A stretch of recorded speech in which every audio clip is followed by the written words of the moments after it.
Hi Kim, I'm Reena Singh. I work as Deputy Editor of The Speaking Tree.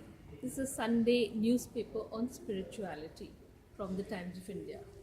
And I saw you on stage and with your dance yoga, and it was simply marvelous. I don't have words to describe it. So, how did you get to this point of yoga and dance and meditation? You can tell us your journey. Sure. So my name's Kim. Yeah. Living in Australia. It started about when I was 14, actually, and I was very drawn to spirituality, and I just had a lot of questions, and I started reading a lot. I started searching. I read and researched all different religions and meditation styles, and I came across the BKs when I was 15 years old, and straight away I just had very good experiences in meditation of a lot of peace, a lot of energy, and a lot of love. I had a lot of, love for the purity, the vibrations of purity that are within the Brahma Kumaris, and I just felt an instant like I'd found what I'd been looking for. Even experiences of the divine, of God in meditation, where I really felt as though it was like a magnet was pulling me. It was like I'd been called to that point. It wasn't like I had, gone looking in a way, but it was like something had been looking for me also and had found me. That was my experience. And then on the other side, I had a lot of dance training. So I loved being physical, growing up, doing a lot of dancing, gymnastics, and being very active. And so I had a lot of physical training.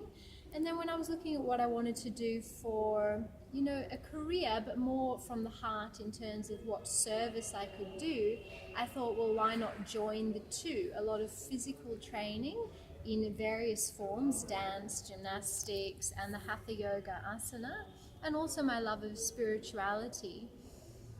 And I find that performances are just a good way to inspire and also to, create a feeling of the concentration that one goes about in meditation. So although they look different, dancing and meditation, one you're sitting still and the other you're very active, the state of mind that we go into is actually very similar.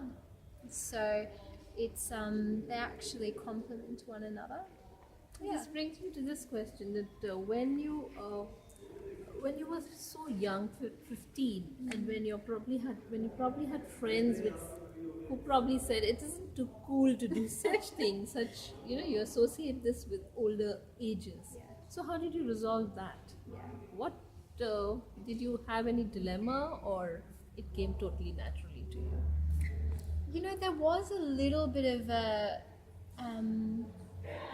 in the end, I just had to do what felt right for me. I had to have a lot of self-respect because I wasn't interested in parties, and after like one, I was like, yeah, this is boring, and I had to find my own self-respect and just do what was right for me. And there was a little bit of, it was a process of becoming strong in myself, of not trying to impress people or please people or do what I thought others wanted me to do in terms of friends, but I had such a strong pull, actually more to silence than to socializing. So it didn't really worry me too much. Every now and then I had to be like, check, am I on the right path, and is this right for me, and am I doing this from within, like living from the inside out? But it's really the only thing I want to do, like yoga, both the meditation and also the mastery of the mind and body as well. It's really just my only focus in life, connection with the divine. It's just my passion. How did you stumble across this path? Did your family introduce you? I think your family is also into Raj Yoga. So my mother found a leaflet, like a pamphlet, to go to the retreat center, and she said, why don't you come along? And I went just to be there. It was in the Blue Mountains in Australia, so I just went to enjoy the mountains. But then I met Charlie, who's who's the director of the Brahma Kumaris of Australia, and he invited me to a youth retreat, which is a full BK youth retreat. So it was waking up at 4 a.m. in the morning and like all the lifestyle of the BKs. And, a week before that, I was calling out to God, actually. I'd never really wanted to know God when I was growing up. I was a relatively happy person. But I had this very strong calling that I really want to know God. And so I was sitting at home and I'd read a few books. I was doing anything I could think of. I was, dancing on my bed, no one was home. I was dancing and then I was being quiet and then I was calling out and I was saying, give me an experience. And then I really had this experience where it was like, I just felt that the presence of God was there and I had no question that it was or it wasn't. And I saw this beautiful light as well, which I did doubt, which I did question. But in the end, that feeling of love and just that presence, then the next morning I'm like, okay, God, now I know you. I need a community to go on this journey with. And that was as I was driving to the Brahma Kumaris Raja Yoga Center. And I had a sneaking suspicion that this was going to be the community I'd go on this path with for this lifetime. And so far it has been, and I'm sure it will continue to be. And yeah. Apart from as a teacher of yoga, I think you're a teacher of yoga. Yeah. How did that come about?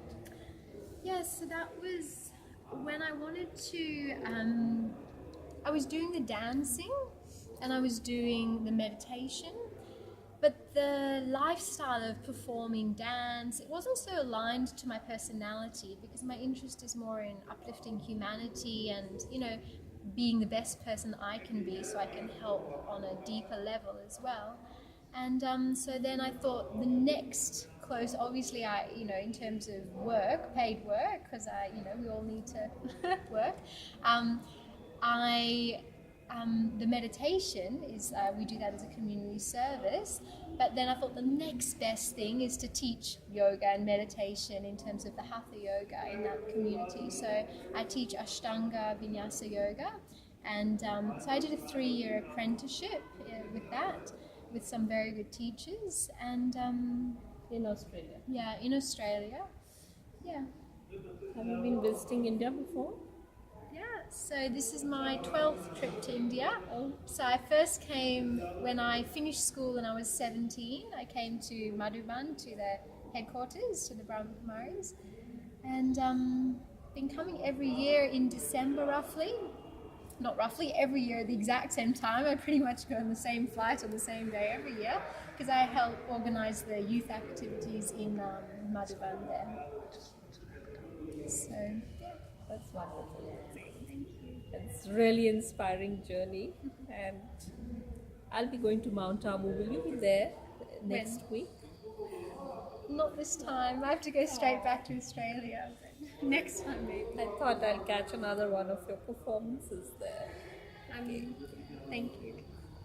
So great to meet you.